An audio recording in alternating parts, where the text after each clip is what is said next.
Pemirsa, jajaran Polres Buleleng kembali melaksanakan operasi Patuh 2021 selama 2 minggu ke depan.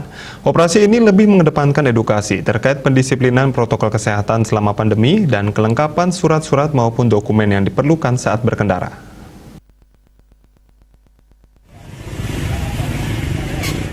Polres Buleleng melakukan operasi Patuh 2021 mulai Senin 20 September 2021 di beberapa titik.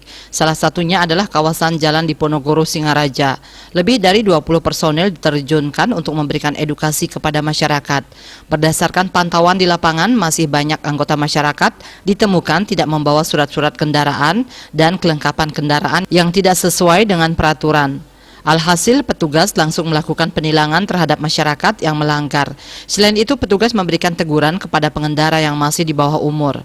Kapolres Buleleng AKBP Adrian Pramudianto menjelaskan, sesuai amanat Kapolda Bali, operasi Patuh 2021 ini lebih mengedepankan edukasi, baik ketika berkendaraan maupun edukasi pentingnya protokol kesehatan di masa pandemi.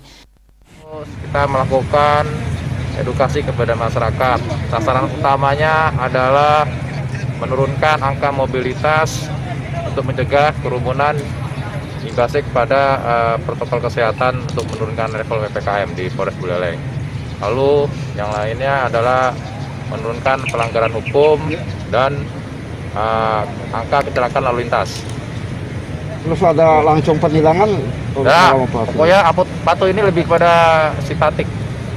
Nanti kita memberikan himbauan kepada masyarakat. Operasi Patuh 2021 kali ini tidak hanya fokus terhadap pelanggaran lalu lintas.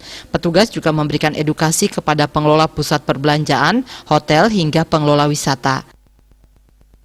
Komang Yuda, Bali TV.